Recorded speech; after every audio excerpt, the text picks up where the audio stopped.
जय गौ माता, जय गोपाल, जय श्री कृष्ण। प्रिय सज्जनों, मैं आज आया हुआ हूँ श्री रामदेव वात्सल्य गोधाम सोरा साचोर, जिसमें मैंने प्रत्यक्ष रूप से पूरे गौशाला में घूमकर दर्शन किए, जिसमें छोटे छोटे गोवंश, बड़े गोवंश, बीमार, घायल, दुर्घटनाग्रस्त गोवंश, इसके अलावा जो कमज़ोर या बूढ़े, असहाय, दिव्यांग गोवंश, जिन सभी की व्यवस्था अलग अलग रखी गई है। और जिसमें आप इस कढ़ाई में देख रहे हैं, जिसमें दो कढ़ाई में बन रहा है, एक इस तरफ है और इस तरफ। ये बड़ी कढ़ाई है और वो छोटी कढ़ाई, जिसमें इस गौशाला में लगभग 600 गोवंशों की सेवा बड़े ही मातृ पितृ तुल्य भाव से की जा रही है।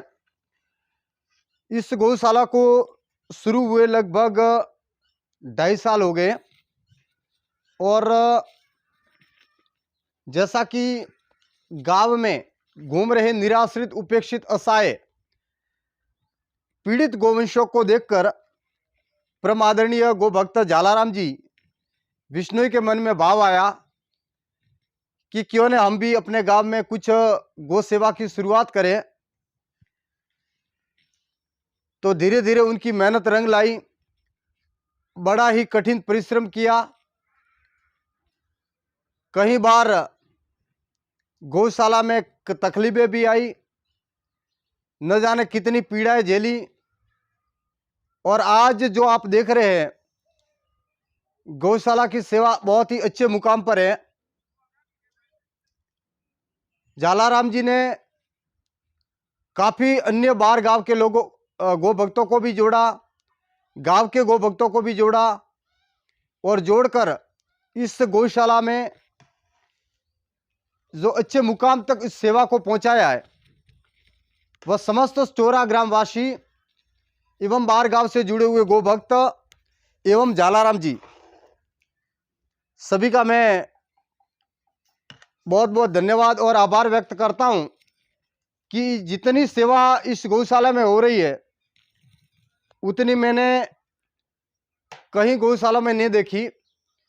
क्योंकि हर गौशाला में चारा पानी तो मिल जाता है, लेकिन जो कमजोर गोवंश है, उनको पैरों पर खड़ा करने के लिए प्रतिदिन पौष्टिक आहार, जिसमें एक डब्बा तेल यानी सरसों का तेल 15 किलो, इसमें कम से कम 2.5 कट्टे यानी एक कट्टा 50 किलो का 2.5 कट्टा के हिसाब से ये लापसी बनाई जाती है, और इसमें 40 किलो गुड़ मिलाया जाता है।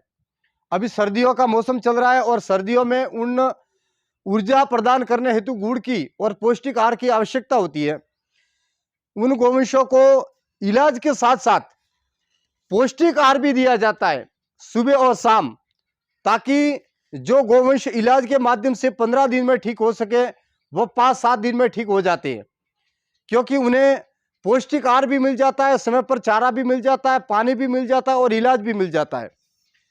बहुत ही उम्दा तरीके से सेवा हो रही है, और इस सेवा को देखकर मन आज बहुत ही प्रसन्न हुआ। मैं भी इस गौशाला से लगभग 2.5 साल से जुड़ा हुआ हूं, लेकिन जितने संघर्ष मैंने जालाराम जी के देखे, इतने संघर्ष मैंने कभी किसी गौ भक्त को करते नहीं देखा। और जो भी संघर्ष गौ माता के लिए कर रहे हैं, वो साधुवाद के पात्र हैं, और हर गो भक्त को एक प्रेरणा लेनी चाहिए। श्री रामदेव वात्सल्य गोधाम चोरा, जो जालोर जिले के साचोर तहसील में बसा हुआ है, जिसमें अधिकतर छोटे छोटे नन्हे नन्हे बछड़े हैं, उन बछड़ों को लाकर यहाँ इलाज किया जा रहा है। और जो लापसी बन रही है, इस लापसी के भामाशाह प्रतिदिन कोई न कोई गो भक्त गो कृपा से बन ही जाता है।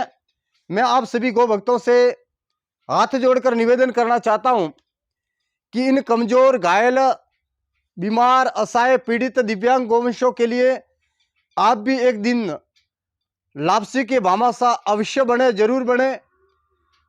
लापसी की सेवा राशि न्यूनतम मैंने अजी हिसाब देखा और निकाला, तब कम से कम ये दोनों कढ़ाई दिख रही है, उनका खर्च कम से कम 11,000 रुपये आ रहा है। लेकिन मैंने जालाराम जी से पूछा कि इनका खर्च आपने न्यूनतम राशि क्या रच की गई है सेवा की, तो उन्होंने बताया कि बड़ी कढ़ाई है जिनका 5100 रुपये रखा गया है और छोटी कढ़ाई का 2100 रुपये, तो कम से कम इसका खर्च 11,000 रुपये आ रहा है। लेकिन उन्होंने जो राशि रखी है वो 7,300 ही रखी है।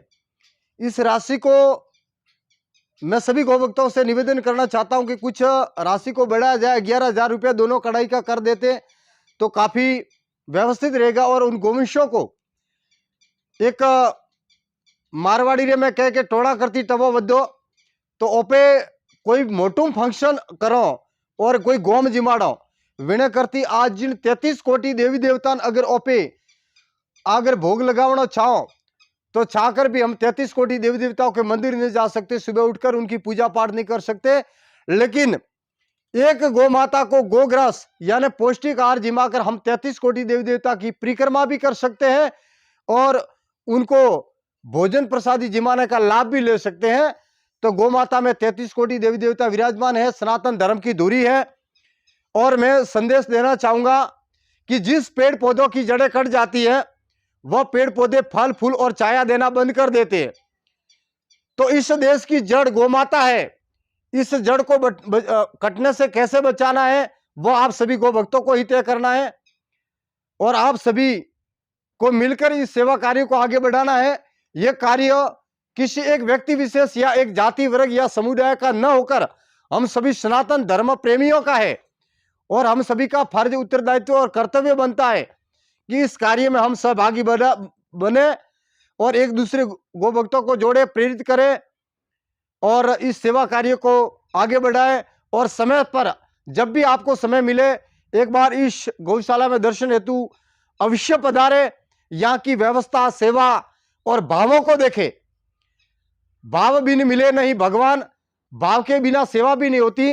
लेकिन मैं धन्यवाद देना चाहूंगा जालाराम जी विश्नोई, जिनकी भाव देखकर लोग भाव विभोर हो जाते हैं और भाव इतने हैं कि उनकी बातें सुनकर आंखों से अश्रुधारा बहने लगती है कि वास्तविक उनका जीवन धन्य हो गया। धन्य हो उनके माता पिता और धन्य हो उनकी जन्मभूमि चोरा गांव, जिसमें आप जैसे महान गौ भक्तों ने जन्म लेकर पूरे राजस्थान में नहीं पूरे भारत में इस चोरा गौशाला का नाम किया है और उम्दा तरीके से सेवा हो रही है। इसी के साथ में मैं अपनी वाणी को विराम दूंगा। जय गौ माता, जय गोपाल, जय श्री कृष्ण, राधे राधे।